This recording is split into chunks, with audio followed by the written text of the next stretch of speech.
Ah, vous voyez mon bordel sur le côté. Faites comme si vous voyez rien. Et genre, j'avais commencé à tourner ma vidéo, puis j'ai entendu un miaou en bas. Et mon chat qui est rentré, je l'avais pas vu. Lizzie vient dire bonjour. Oh! Elle est pas contente parce que... Hello!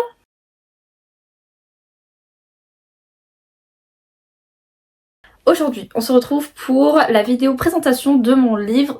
Pour ceux qui suivent ma chaîne depuis un petit bout de temps, vous savez que je l'avais déjà fait. Je l'avais déjà fait en anglais il y a quelques mois de ça. Mais je me suis dit, la majorité des personnes qui me suivent et qui regardent vraiment mes vidéos, bah ce sont des gens qui parlent français. Vous avez peut-être pas envie de regarder une vidéo en anglais ou je sais pas. Et donc je me suis dit, bon, on va la faire en français. La vidéo va être longue je pense, parce que je tiens vraiment à la présenter dans les moindres détails, enfin la moindre détail. Il y aura plusieurs parties, je vais vous mettre les parties là. Il y aura plusieurs parties, donc il y aura d'abord le synopsis où je vais juste vous lire le résumé qu'il y a au dos du livre, voilà. Ensuite, en deuxième partie, on aura le vocabulaire, parce qu'il y a du vocabulaire et sinon vous allez rien comprendre quand je vais parler quoi que ce soit. Ensuite, on va avoir du coup le monde, donc je vais vous montrer la map et je vais vous présenter les villes. Et ensuite, je vous présenterai les personnages principaux, enfin les personnages principaux, oui, les personnages principaux, parce que techniquement, il y a deux vraiment... personnages principaux, les personnages qu'on aura alors, du point de vue, mais il y a des personnes autour qui seront là tout au long du livre, donc du coup ce serait bien de les présenter aussi. Sur ce, c'est parti. Je suis trop contente parce que je l'ai jamais fait avant à ce point là de développer, donc je suis trop contente. Let's go. En première partie, d'abord on va parler du synopsis. J'ai mis mon ordinateur juste ici. S'il fait un peu de bruit, c'est normal, hein. Y a un avion qui décolle, il fait du bruit au début et puis après il se calme, donc ça va. Donc, je vais vous dire du coup le synopsis ainsi que certaines tropes, ce que vous voulez, qui sont dedans. Du coup, si je regarde ici pour la synopsis normale, enfin la synopsis, le résumé du livre, oui, parce que du coup, bah, mon écran est là, donc voilà, et je le connais pas par cœur, parce que je sais pas une dictée, j'ai pas envie de... Voilà. Bon, du coup, c'est parti, mettez-vous dans l'ambiance, attrapez un petit café, des petits biscuits, parce que la vidéo va être longue, comme je le dis, donc voilà, c'est parti. Ça me stresse, je sais pas pourquoi, la première fois j'avais bien réussi, mais là, bof. Alors... Dans un monde où la magie est considérée comme une normalité, elle fait partie de ce que les gens appellent les dosir-sœurs. Cordelia est une dosir-sœur. Seulement, elle est la princesse impériale d'Essila, et la magie coule dans le sang de l'impérialité. C'est donc qu'à 5 mois de son couronnement qu'elle va partir à la recherche de Yona, une île qui prétend pouvoir révéler les pouvoirs cachés. Pour cela, elle n'a d'autre choix que de faire équipe avec le meilleur pirate d'Elsila, Asher. Ce dernier accepte la mission à une seule condition, l'argent. Détestant la famille impériale plus que tout, Asher s'occupe à peine de Cordelia et l'envoie la plupart du temps dans son dortoir, même si cette dernière n'est pas de cet avis. Seulement, Asher ignore tout de la jeune femme, et celle-ci pourrait bien lui réserver des surprises. Voilà. J'ai bugué un moment, mais du coup vous avez pas dû le voir ça. J'ai coupé parce que non, on voit un truc fluide, pas où je me répète tout le temps. Donc voilà pour le synopsis. Voilà, donc comme je pense que vous l'avez compris, on va suivre du coup Cordelia et Asher, ce sont les deux personnages principaux de ce livre, voilà. Et maintenant je vais vous dire les petites tropes comme ça pour vous teaser encore plus. On a du coup l'Enemies to Lovers, je pense que c'est genre quelque chose de très logique par rapport à ce que vous avez entendu juste avant là, mais c'est un Enemies to Lovers, un slow burn, parce que je kiffe les slow burn, voilà. Le one bed trope, voilà. Le nightmare trope. Le Who Did This To You, donc, ou alors qui t'a fait ça pour en français, la trope Dagger to the Throat, donc en gros c'est la dague sous la gorge, donc si vous voyez, pour ceux qui ont lu Le Prince Cruel et que vous voyez la scène où c'est la scène avec Jude Cardan où elle le menace ou je sais pas quoi et tout, c'est ce genre de scène là. Voilà, où la tension est au maximum et qu'on kiffe ces moments-là. Voilà. Ensuite, on a Touch Her and I'll Kill You. Donc en gros, bah touche là et je te tue. Et on a également une scène de bal. Donc la troupe du bal, une nuit. Plus la nuit. Parce que le bal, souvent, ça se passe la nuit, pas le jour. Mais cette troupe-là, ce sera que dans le tome 2. Parce que oui, pour ceux qui ne savent pas et qui n'ont pas vu la première vidéo ou qui n'en ont jamais entendu parler, qui me suivent que sur YouTube, ce sera en 2 livres. Ce sera une duologie, ce livre-là. Voilà. Donc maintenant on va passer au vocabulaire. Alors pour ce qui est du vocabulaire, on a plusieurs parties. On a la partie des pouvoirs, des éléments, on a les créatures et on a juste le lexique en fait, parce que j'ai lexique, objet, parce que j'ai créé des objets. Oui, je sais, allez savoir pourquoi. Je me suis dit pourquoi faire ça, mais je l'ai fait. Voilà. Pour ce qui est des pouvoirs, du coup, comme vous l'avez entendu dans le synopsis, on a le dosir-sœur, et donc vous vous dites qu'est-ce que c'est que ça? Ce sont les personnes qui n'ont pas d'éléments, qui n'ont pas de pouvoir en fait, qui sont juste des humains lambda quoi. Et donc le contraire, ceux qui possèdent un élément sont les zir-sœurs. Voilà, tout simplement, tout simplement. Voilà. Comme ça au moins vous savez un peu au niveau de l'histoire. Et donc parmi ces Zirseurs là, du coup il y a forcément des, entre guillemets, des sous-catégories parce que vous allez avoir forcément, savoir ce que c'est un Zirseur, mais en dessous ils peuvent pas avoir tous les pouvoirs que ce soit. Vous en avez un et basta. Voilà. Donc on va avoir l'Hydro qui est un Zirseur d'eau. Ensuite, on va avoir le Fena, qui est un Zirseur de feu. On va avoir le Terrae, qui est un Zirseur de terre. Vous avez l'Eri, qui est un Zirseur d'air. Ensuite, vous avez le Luzmi, qui est un Zirseur de lumière. Et enfin, vous avez le Score, qui est un Zirseur d'ombre. Voilà. Maintenant, pour ce qui est des créatures, j'en ai deux pour l'instant. Ce sont les deux qui, entre guillemets, vont avoir un impact sur l'histoire, qui vont avoir un rôle à jouer dans l'histoire. Voilà. Pourquoi il fait du bruit mon ordi? On va voir premièrement les sirènes. Voilà, ça c'est quelque chose qui adore beaucoup de fantaisie, mais moi il va avoir un impact, enfin tout le monde a un impact quand on utilise les sirènes, mais vraiment il y a un impact là-dedans, c'est pas juste pour faire joli en mode alors là il y a un coin des sirènes, mais voilà, non, c'est pas comme ça, il va y avoir un impact. Donc, pour ceux qui ne sauraient pas ce que c'est qu'une sirène, c'est une créature mi-poisson, mi-humaine, voilà. Et donc, les sirènes dans le monde, elles ont la capacité de se métamorphoser en humaines quand elles veulent, voilà. Donc c'est-à-dire qu'elles peuvent se changer, elles peuvent aller sur la terre ferme et hop, elles ont des petites jambes et tout, et puis patati patata, tout ça comme ça, sans devoir aller donner sa voix à une pieuvre mi-humaine. Du coup, ces sirènes-là, il faut savoir également qu'elles peuvent se reproduire avec des humains. Parce que forcément, si elles peuvent se transformer en humaines, voilà, enfin c'est sirène et triton, hein. Juste après ça, il n'y a pas que les sirènes qui peuvent se changer ou quoi que ce soit et tout, non, sirène et triton, les deux.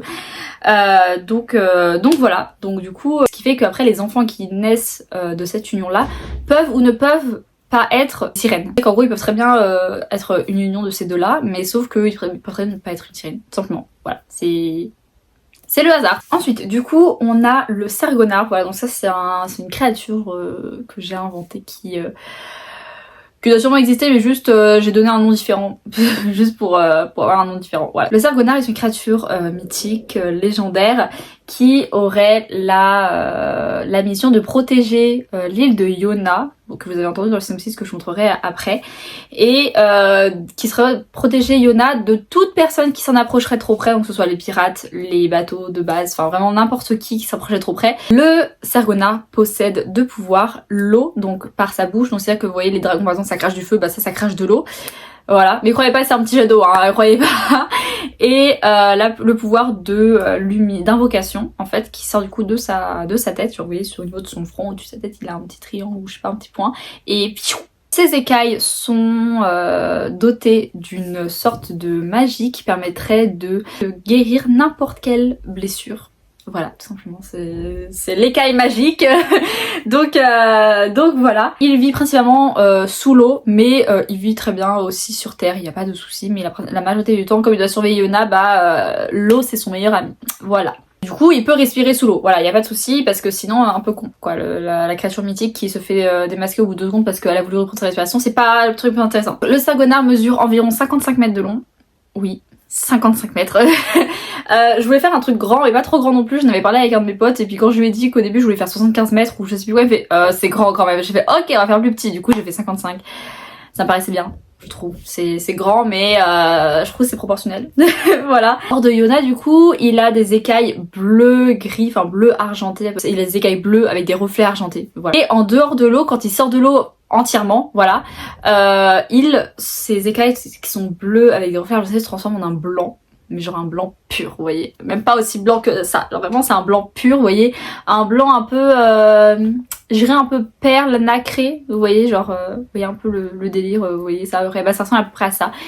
C'est magnifique. Ce qui fait que son corps, parce que je vous l'ai pas dit, son corps du coup en fait c'est, comment dire, il a une tête de dragon, donc avec les écailles vous voyez qui sortent de dragon tout ça et tout, mais il a également du coup son corps en fait c'est un corps de serpent avec rempli d'écailles de dragon aussi, vous voyez les écailles qui paraissent plus rigides que celles d'un serpent, mais il n'a pas de pattes. Donc c'est qu'en gros il a le corps d'un serpent mais avec la tête d'un dragon et les écailles d'un dragon. Voilà. Ses yeux au Sargonar sont bleu glacé. Donc pour ceux qui savent pas, bleu glacé c'est à peu près cette couleur là. Voilà, j'ai essayé de retrouver un petit peu près, donc voilà. Ça ressemble à ça, la couleur. Voilà. Sa bouche comporte 2 rangées de dents qui sont incassables par l'homme. Genre vraiment c'est impossible d'en casser. Il y a que en fait techniquement lui en fait qui peut se casser une dent tout seul quoi. Et dernière capacité, sa langue mesure 4,50 m. Voilà. Donc voilà, au niveau des créatures, on est là-dessus. Maintenant, je veux parler des, comment dire, un vocabulaire un peu plus au niveau des objets, des objets, tout ça. Voilà. Premièrement, on va avoir le rocher métamorphose. Vous allez dire qu'est-ce que c'est que le rocher métamorphose? C'est très simple. Le rocher métamorphose, du coup, c'est à un certain âge, en fait, chaque personne doit passe une sorte de rituel en fait au niveau du rocher métamorphose pour savoir s'il possède ou non un élément. Je m'explique, ce rocher, donc, à chaque fois que quelqu'un, du coup, pendant une cérémonie, c'est un jour précis qu'il faut le faire, parce que voilà. C'est simple, il suffit de mettre, comme si vous alliez le faire, genre, allez-y, allez voir si vous avez un élément. Il faut mettre, du coup, ses deux mains sur le rocher, sur le dessus du rocher, et à ce moment-là, si le rocher se transforme en un élément, donc par exemple, s'il se transforme en une, je sais pas, une flaque d'eau, s'il s'enflamme, s'il fait des pouces, ou s'il se transforme en un tourbillon d'air, ou des trucs comme ça et tout, je sais pas, ou même une boule lumineuse ou une boule d'ombre ou je sais pas, ça veut dire que vous avez possédé cet élément là, l'élément en question sous lequel le rocher se métamorphose, et si le rocher reste tel quel, vous êtes un endurceur, vous n'avez pas d'élément, vous n'avez pas de pouvoir, vivez votre vie comme elle était avant. Donc vraiment c'est juste ça, c'est très simple, hein, vraiment c'est juste vous mettez vos mains, si ça se transforme, boum, vous avez un pouvoir, si ça se transforme pas, boum, vous avez pas de pouvoir, tout simplement. Je trouvais ça sympa de faire un sujet un peu comme ça, parce que je trouvais ça plus sympa de faire découvrir les pouvoirs sous un rituel plutôt que de naître et que la personne ait au fur et à mesure un truc comme ça et tout. Je trouvais ça plus sympa de faire un rituel, je trouvais ça plus sympa. Voilà, ensuite on a l'Orag. L'Orag c'est la monnaie universelle du monde. Je voulais pas faire 3 milliards de monnaies pour les personnes, sachant que le commerce joue beaucoup dedans, c'est-à-dire que chaque pays est connu pour un certain type de commerce. Donc je me disais, on va peut-être pas mélanger, sachant qu'ils s'envoient tous des trucs, ça serait hyper compliqué de changer plein de monnaies pour le commerce. Donc je me dis on va juste garder la même chose. Donc voilà, j'ai juste pris la même monnaie. Vraiment, si vous regardez Orag, c'est juste la mélange entre or et argent. Hein, vraiment, juste j'ai enlevé le R parce que ça fait Orarg, c'est pas beau. Voilà, c'est la monnaie universelle du pays. Voilà. Ensuite, donc comme je l'ai dit plus tôt, on a l'écaille de Sargonar qui du coup est un objet en fait à part entière, techniquement à partir du moment où on l'extrait du dragon. Du coup, comme je vous l'ai dit, la légende dit qu'elle permettrait de soigner n'importe quelle blessure. Simplement, voilà, il n'y a pas d'autre truc. Ensuite, on va avoir le farol qui est une plante qui peut être utilisée dans la médecine, mais seulement en la mélangeant avec d'autres plantes médicinales ou avec d'autres substances qui sont faites pour la médecine. Et on l'utilise du coup de manière pure sans avoir recours à la macération. C'est que vraiment genre vous prenez la plante, vous l'utilisez dans les quelques heures qui suivent pour faire votre remède, parce que sinon vous allez voir ça change totalement d'utilité, vous allez voir. Et du coup ce qui amène au deuxième, nous avons si vous prenez le farol, si vous prenez à l'envers, ça donne le larof, et le larof c'est un alcool fort à base de farol. Voilà. Tout simplement. Donc voilà, donc le larof c'est vraiment genre je sais pas si vous avez recours à la macération ou si vous utilisez de manière différente que la médecine avec, bah vous allez voir que en fait au lieu de vous allez boire une substance, dire c'est pour guérir, non, vous allez juste finir complètement torché. Voilà, je vous dis ça comme si vous alliez chercher le larof, là, vous allez chercher aller chercher du farol dans la forêt et vous allez faire du larof. Pas du tout. Donc maintenant on a fini au niveau du vocabulaire, voilà.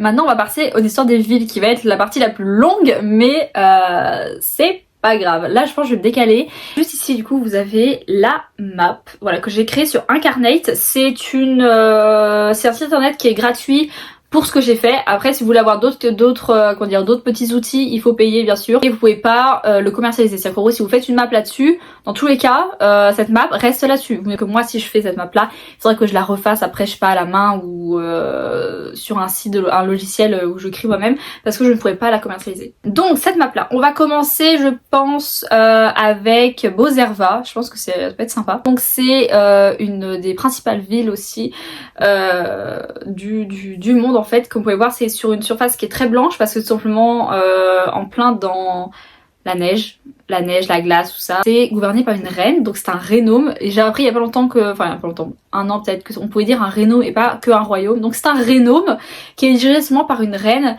qui se nomme du coup Xantara. Xantara du coup c'est la reine du rénome de Bozerva, qui a du coup 2 enfants. Le fils qui est le plus grand, qui s'appelle Ézéchiel, qui est un Eri. Elle a la petite sœur du coup la plus jeune, qui s'appelle Talia, qui est une Hydro.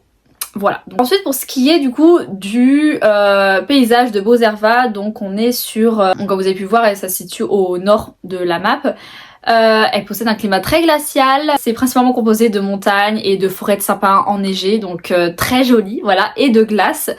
Et donc les maisons sont faites de pierre ou bien de bois pour que vraiment le froid puisse le moins rentrer possible en fait. Donc voilà. Ensuite, là on retourne avec la petite map, vous avez Wingral qui est juste, là j'ai pas grand chose à dire, il n'y a pas de dirigeant que ce soit, c'est vraiment juste une chaîne de montagne en fait, Wingral. C'est une chaîne de montagne qui a la particularité d'avoir deux sens, deux côtés, c'est que vous voyez le côté qui descend au niveau de Bozerva, ça va être rempli de neige comme vous pouvez le voir à l'écran, et l'autre côté va être complètement feuillu, je sais pas, avec des feuilles.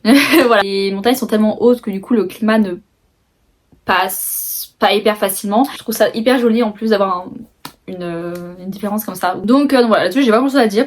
Ensuite, on descend en bas à droite. Voilà, vous avez du coup Paloma qui est une petite... qui est un ensemble de villages en fait. Paloma c'est le village principal, mais autour il y a plein de mini-villages qui se situent en plein milieu de collines et qui est sur une surface plane en fait, sur une plaine. Autour il y a plein de collines ou alors des mini-montagnes. Elle est dirigée par... C'est pas vraiment quelqu'un qui dirige, c'est plutôt la personne la plus respectée. Voilà, parce que c'est la personne la plus vieille en fait. C'est Martha qui est une Eri. C'est la doyenne en fait du village. Voilà, c'est la personne la plus ancienne de ce village et donc du coup c'est pour ça qu'elle est on lui doit le respect. Voilà, et puis elle a son caractère hein, Martha, hein, faut pas le cacher, elle a son caractère.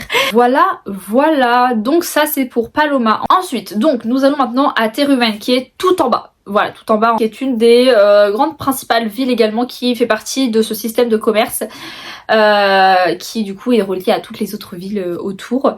Elles sont dirigées par, je dirais pas que ce sont pas des doyens ou des doyennes, ce sont pas des rois ou des reines, tout ce que vous voulez, ce sont plus... Je sais vraiment pas comment expliquer en fait, c'est vraiment s'il y a des grandes décisions à prendre, c'est eux qui vont choisir. Donc on a Aster du coup qui est un terraillé, donc du coup quelqu'un de terre, et on a Iris qui est une hydro. Voilà, donc c'est le couple marié qui sont du coup entre guillemets les dirigeants on va dire de Teruven. Je pense que vous en doutiez, la vue de Teruven c'est la verdure, voilà, vous avez ça à perte de vue, vous avez que ça vraiment. La population vit sous d'immenses arbres, c'est à dire que la lumière rentre, il n'y a pas de problème hein, voilà, ils font ce qu'il faut, mais la majorité du temps ce sont beaucoup d'arbres qui sont très hauts, là-dedans qui vivent, c'est à dire qu'en gros la terre est tellement fertile dans cette zone du continent, parce que oui c'est un continent. Du coup ils ont décidé de la garder et de la garder saine en fait et de seulement s'en occuper pour les plantations, pour tout ça. Et du coup, ils vivent dans les arbres. Leurs maisons sont dans les arbres, voilà, tout simplement. Et la terre est considérée uniquement pour les plantations. Ensuite, nous avons du coup, on retourne en haut à côté de Paloma, nous avons du coup El Sila, qui est à ce moment-là, là où l'histoire commence. C'est là où tout commence. Et c'est la plus grande ville qui est sur cette map. C'est la ville qui a le plus d'habitants. Du coup, cette ville, elle est dirigée, c'est un... Comment on appelle ça? Je sais pas comment on dit, moi. Un royaume impérial? Je sais pas. Mais c'est dirigé par un empereur et une impératrice. Voilà. Du coup, elle est dirigée par Malvina, qui est une Fena, donc qui est l'impératrice. Ensuite, nous avons Elior, qui est un Luzmi, et qui est du coup l'empereur. Oui, l'empereur. Ensuite, nous avons du coup Cordelia, qui est une dosir sœur. Et enfin, on a Aiden, qui est un Fena. Et du coup, Cordelia et Aiden, ce sont les deux enfants. C'est une ville portuaire. Cette ville, elle possède pas beaucoup d'espace vert parce que, bah, comme je vous dis, c'est une capitale. Et dans les capitales, il n'y a pas beaucoup d'espace vert. Voilà, tout simplement. La population se trouve autour du palais. Les rues sont pavées. Les habitations sont en pierre avec des toits en chaume ou en ardoise pour ceux qui ont plus d'argent. Voilà, parce que les ardoises coûtent plus cher que... Pas que la chaume, tout simplement, voilà.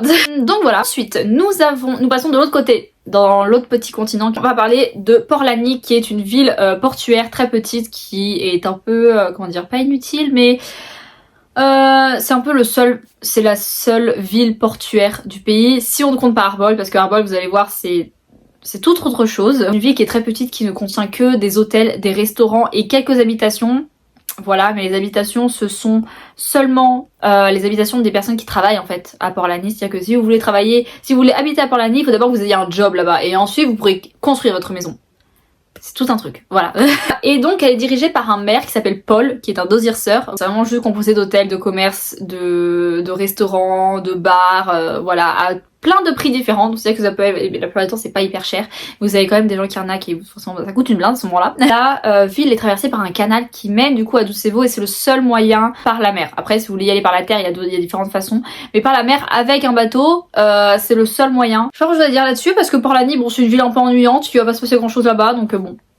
Voilà. Ensuite, donc maintenant on passe à Doucevo qui est la plus grande ville du continent. Elle est... Oula pardon, je vous ai fait bouger. Elle est dirigée du coup par un roi et une reine, mais plus principalement par un roi, parce que vous allez voir que le roi c'est quelqu'un qui aime son pays. LOL. Les dirigeants sont, enfin la famille du coup qui dans c'est Kenjo qui est un dosir-sœur qui du coup est le roi, la reine Kamaria qui est une dosir-sœur également, et le prince Kito qui est un Fena. Le paysage est principalement composé de sable et d'argile blanche. Les maisons sont faites d'argile et de paille. Pour ceux qui voient un peu, j'ai pas envie de dire de bêtises parce que je ne connais plus, j'arrive jamais à retenir les noms des villes dans lesquelles je me suis inspirée. Je sais juste qu'en fait que ça s'inspire un peu. Vous voyez, si vous, pour ceux qui ont vu, je pense que vous connaissez tous Aladdin. C'est un peu dans ce même style là. Je saurais pas dire les pays, j'ai pas envie de dire de bêtises. Donc voilà, donc c'est un peu dans ce thème là. Donc voilà pour Doucevo. Ensuite, maintenant on passe à une de mes villes préférées parce qu'il va se placer plein de choses là-dedans et que j'ai beaucoup trop hâte. Nous avons Arbold. Arbold qui est une ville portuaire qui est plus grande que Porlani. C'est une ville qui est très comment dire, spéciale. Pas de dirigeant là-bas, il y a juste une personnalité qui est plus connue et qui est plus influente que les autres. Faut pas trop s'y frotter quoi, il a un peu tous les droits. C'est du coup Kyros qui est un dosir-sœur et qui est un pirate. Voilà, un pirate, tout ce que vous voulez, un criminel, enfin un peu tout. Le mec est multifonction, vous voyez. Arbold, c'est une ville portuaire qui n'a aucune règle. Voilà, c'est-à-dire qu'en gros, pour faire la petite courte histoire, avant c'était une ville hyper sympatoche et tout, qui était très connue par les touristes, et en fait un jour il y a eu plusieurs meurtres d'un coup, et sauf que personne n'a rien fait, et donc ou alors on a agi trop tard, et donc du coup cette ville a commencé à avoir une mauvaise réputation. Et depuis, ils ont pris un accord. La seule règle qu'il y a, c'est que tout crime est interdit le mercredi. Voilà, comme ça, je sais pas pourquoi le mercredi, c'est en milieu de semaine, voilà. Voilà, c'est la seule règle qui existe. Après, à part ça, vous pouvez faire du mal aux gens que vous voulez, vous pouvez faire le commerce que vous voulez n'importe où, vous pouvez voler ce que vous voulez, tout ça. Mais le mercredi, c'est non. Voilà, le mercredi, on se détend, on se calme, c'est le milieu de semaine, on profite, tout ça, voilà. C'est là, en fait, comme il n'y a pas de règles, c'est là où du coup se réfugient tous les pirates qui sont hors la loi ou qui fait des fautes graves, tous les criminels, tout ce que vous voulez, en fait, vraiment là-bas. Si vous ne savez pas vous défendre, ou que vous... ou je sais pas quoi, n'y allez pas en fait, parce que sinon vous reviendrez pas. Il y a quasiment pas comment dire, il y a quasiment pas de verdure aussi. Là-bas, vraiment, tout ce que vous mangez au ça est importé. Voilà. Donc au niveau de Arbold, c'est vraiment genre l'horreur, clairement. Enfin, du coup, on a Yona, que vous voyez, qui est tout en haut à gauche de la map. Après la légende qui serait une île qui a été construite après la mort de Nymphadora. Nymphadora qui est qui est la déesse en fait de ce petit monde, voilà, de ce gentil petit monde. Et apparemment après la mort de Nymphadora, elle aurait créé Yona pour s'y réfugier ou pour vivre ses jours paisibles sans être dérangée par personne, et elle aurait créé du coup le Sergonar pour pouvoir rester protégée en fait un maximum et que personne n'entre dans aux alentours de cette île. Cette île de Yona, parce qu'en fait l'air est très agréable, il n'y a plus du tout de brume, plus du tout sombre, il fait très ensoleillé, très sympa, pas trop chaud, pas trop froid, vraiment le climat parfait. Les maisons se situent dans les modes de terre gros, un peu comme dans le Hobbit. Voilà, c'est en gros les modes de terre et vous avez les portes. Et donc voilà, donc vous avez dans les modes de terre ou alors des petites maisons, tout ça et tout.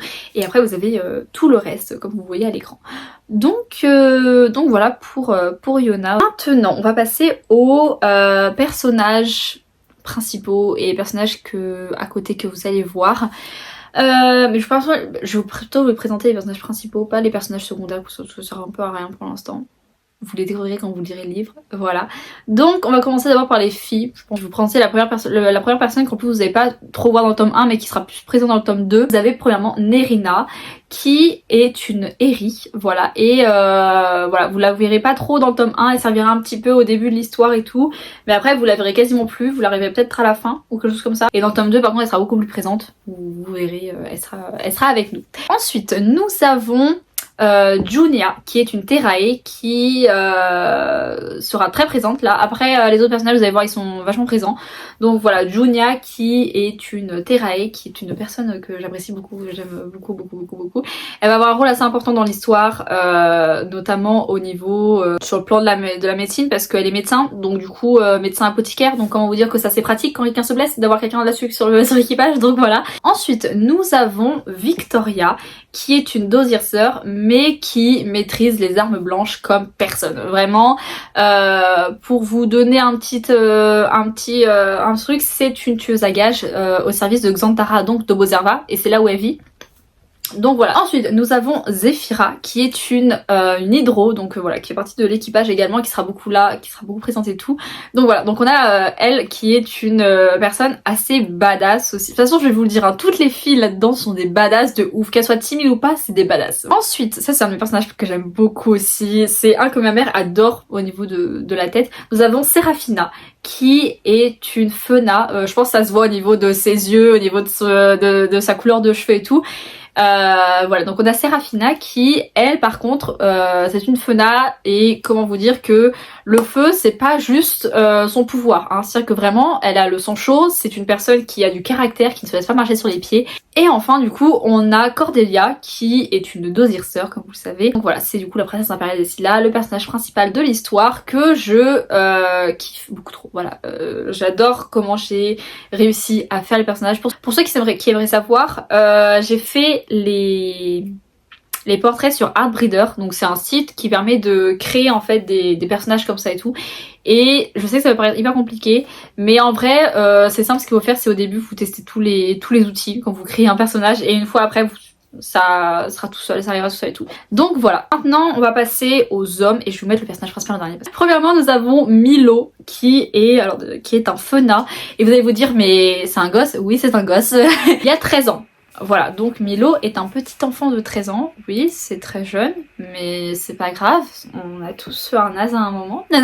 Très réservé, qui est assez timide quand il connaît pas les personnes, qui n'est pas hyper doux avec les mots, qui préfère montrer plutôt que de parler. Il fera partie de l'équipage également parce que parce qu'il va servir, donc du coup forcément il faut qu'il vienne, voilà. Ensuite, vous avez Victor, donc ça vous allez vous dire c'est bizarre, il ressemble à Victoria, logique, c'est son frère jumeau. Voilà, donc Victor et Victoria sont jumeaux, je pense que ça se voit. Vraiment, pour faire Victor, j'ai pris Victoria et je l'ai en fait sur Artbreeder, vous pouvez prendre plusieurs personnages pour en faire un même en fait si vous voulez faire des enfants ou des trucs comme ça et tout par rapport à deux personnages pour que c'est un peu des deux parents si vous voulez créer un truc comme ça.